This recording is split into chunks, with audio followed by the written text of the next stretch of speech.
Hello friends, good morning. আমি যশো চলে এলাম আজকে আবারও তোমার সাথে একটা নতুন ভিডিও নিয়ে। তা আজকে হচ্ছে মহালয়া। মহালয়ার অনেক অনেক শুভেচ্ছা। আমাদের পিতৃপক্ষ শেষ হয়ে মাতৃপক্ষের সূচনা চালু হয়ে গেছে, মানে পুজো তো প্রায় আমাদের চালু স্টার্ট হয়ে গেল। কলকাতার সাইডে তো সবাই দেখো পুজো দেখা চালুও করে দিল, কিন্তু আমরা যেহেতু গ্রামে থাকি আমাদের সেই পঞ্চমী ষষ্ঠী থেকে পুজো দেখা আরম্ভ হবে।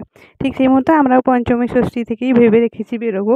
তবে শুনছি নাকি বৃষ্টি হবে, বৃষ্টির কারণে দেখি কতদূর কী সম্ভব হয়। সব যদি মাটি হয়ে যায় তাহলে আমাদের পুজোটাই মানে বেকার হয়ে যাবে বৃষ্টি পড়লে, তাই না? তো যেহেতু সামনেই পুজো চলেই এলো বলতে গেলে, পুজো স্টার্টও হয়ে গেছে, তাই ভাবলাম একটু ঘর দুয়ারগুলো পরিষ্কার করে নিই। তো ফ্যানটায় অনেক নোংরা হয়েছিল, তো ফ্যানটা এখন একটু ক্লিন করে নেবো ভালো করে। আর ঝুল টুলগুলো ভালো করে একটু ঝেড়ে নিয়েছি। তেমনভাবে পরিষ্কার করা সম্ভব হচ্ছে না, মানে বাচ্চা দুটোকে সামলে আর পেরে উঠছি না আর কি, ঘরের কাজ করে এত। আর একটা ঘর পরিষ্কার মানে ঘরের সমস্ত জিনিস বের করে ভালো করে, আমাদের যেহেতু মাটির বাড়ি তো ন্যাতা দিতে হবে, তো আরও বেশি কাজ। তো তাই সেভাবে এবারে পরিষ্কার করা হয়নি। টুকটাক হাতের কাছে যেগুলো পাই, যেরকমভাবে পারি সেরকমটাই পরিষ্কার করছি। তো দেখো না, এই যে পরিষ্কার করতেও দেবে না। আমার ছোটো বেটি এসে দেখছে মামা এগুলো কী করছে, এসে জলের মধ্যে যেই নোংরা জলটাই আমি মানে ফ্যানটা মুছছি সেই জলে হাত দেবে। তো এইভাবে কি কতক্ষণ কাজ করা সম্ভব বলো তো? তো সেই জন্যে ওকে আবার আমি দিয়ে এলাম বাইরে আমার শাশুড়ি মায়ের কাছে, যে আমি বাকিটা আবার পরিষ্কার করব।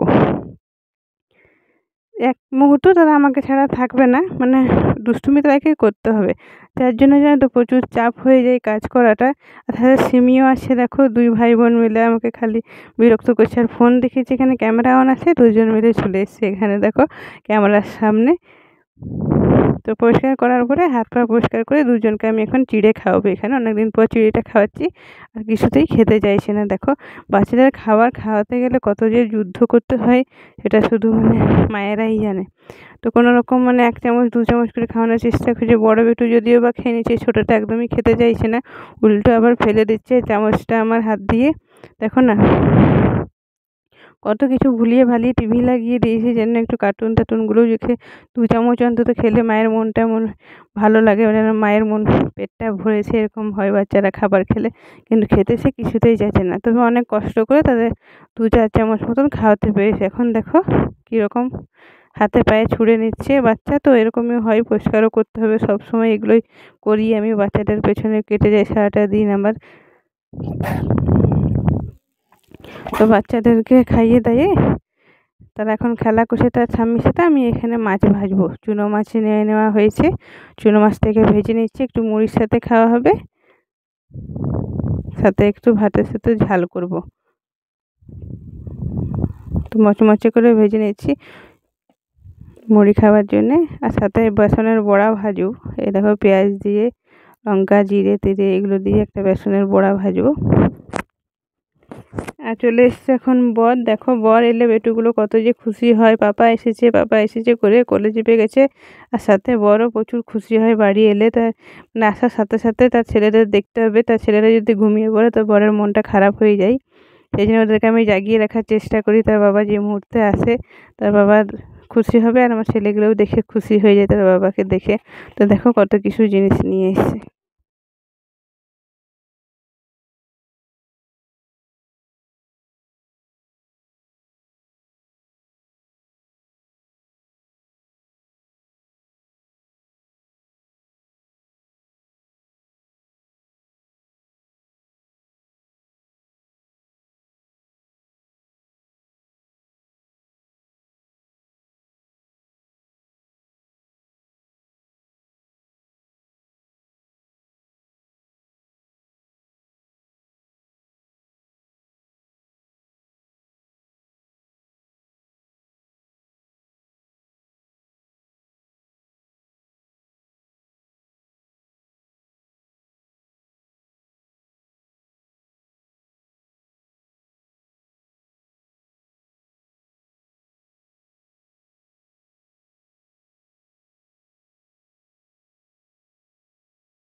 দেখলে তো বিশ্বকর্মা পুজোয় বরকে কত কিছু উপহার দিয়েছে, সাথে আমার বেটুদেরকেও দিয়েছে অনেক কিছু, খেলনা, চকলেট, কেক, অনেক অনেক অনেক দুজনকে 2টো প্যাকেট দিয়েছে একেবারে।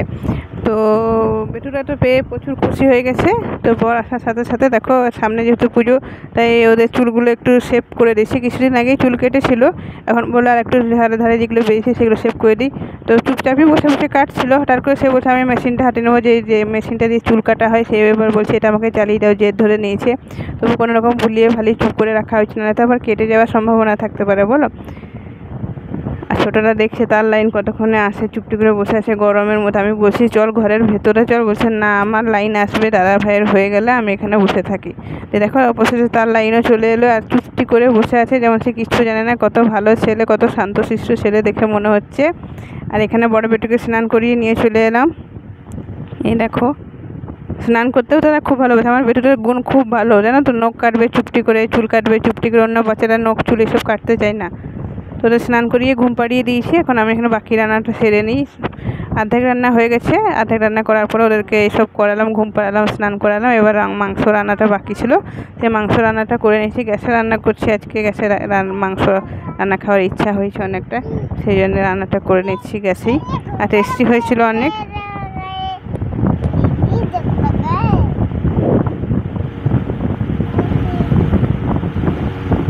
রান্নাবান্না করার পরে বেটুটা ঘুম থেকে উঠে পড়েছে দেখছি। তো উঠে পড়ার পরে বর এই মেশিনটা মানে জুসারটা অনেক দিন আগেই এনেছিল, কিন্তু ব্যবহার করা হয়নি। আমি একটু মানে কুড়ে টাইপের, তো এই সব মানে এই এই কাজগুলো আমাকে করতে ভালো লাগে না। এই হাতের সাহায্যে যেগুলো করা হয় সেগুলো করে দেবো সব। এই মেশিন টেশিন দিয়ে কাজ করে আমাকে একদম ভালো লাগে না। বর এসছে, বরকে বললাম তুমি যখন এনেছো, আর মৌসম্বি নিয়ে এসেছিলো বর, তো বললাম তুমি তারা জুসটা করে দাও। তো এই দেখো জুস করে দিচ্ছে বর। মেশিনটা ভালো করে ধুয়ে পরিষ্কার করে দিলাম আমি, আর জুসটা বেশ ভালোই বেরোচ্ছে। আমি তো হাতে করেই জুস চটকে বের করে দিই, কিন্তু বর বললো মেশিনটা এনেছি কী জন্য বলো তো। হ্যাঁ সত্যি তো মেশিনটা আনা হয়েছে, কিন্তু হাতে চটকাবো কী জন্যে। এই যে ভালো আবার ধুয়ো মুছো পরিষ্কার করে, এত ঝামেলা, এত মানে টাইম কোথায় আমার এত বলো তো। দুটোকে সামলাতে সামলাতেই তো দিন পার হয়ে যায়, এদিক ওদিক ছুটে বেড়াই, তো ওদের পেছনে সারাক্ষণ ছুটতে হয়। আর দেখো কী সুন্দরভাবে খেয়ে নিচ্ছে আমার বেটুগুলো। রসটা বেশ ভালোই বেরিয়েছে, সমস্ত রস বেরিয়ে যাচ্ছে, কিছুটাই থাকছে না। একটা মৌসুম্বিতে একটুকু রস বেরোলো, সেই জন্য পরে আবার আরেকটা মৌসুম্বি কাটলাম। দুজন খুব বেশ ভালোই খাচ্ছে। দিয়ে বিকেল হয়ে গেল, এখন আমরা খাওয়া দাওয়ার পরে একটু শুয়ে পড়েছিলাম। শুয়ে পড়ার পরে এখন 5টা সাড়ে 5টা মতন বাজে। স্কুটি করে বেরিয়ে পড়লাম ছোটো বেটুকে নিয়ে। আজকে নিয়ে যাচ্ছি, ছোটো বেটুকে কোথাও নিয়ে যাওয়া হয় না, খুব খারাপ লাগে। তাই আজকে আমরা দুজন ঠিক করেছি ছোটোকে নিয়ে যাব। তো দেখো সেই যে সিটটা লাগানো হয়েছিল গাড়িতে, এই সিটটাই বাবু বসে বসে যাচ্ছে। আর কি করতে গিয়েছিলাম, এটাকে আমি হেয়ার কাট করতে গিয়েছিলাম, সামনে পুজো তো চলে এলো, আর টাইম পাবো না। সেই জন্য বর এসে দেখে চলে গেলাম বাজারে গিয়ে আইব্রো করে এলাম। আর চুলটাকে একদম ছোটো করে চলে এসেছি, স্টেপ লেয়ার কেটে দিয়েছি চুলটাকে। কেমন লাগছে অবশ্যই জানিয়ে আমাকে। চুলটা কেটে মুখটা যেন চেঞ্জ হয়ে গেছে, আমি নিজেকেই বুঝতে পারছি। তো চলো ভিডিওটা বেশি বড় করবো না। আমার ভিডিওটা যদি ভালো লাগে অবশ্যই তোমরা একটা লাইক, কমেন্ট আর শেয়ার করে জানিও। বাই, সবাই ভালো থেকো, সুস্থ থেকো।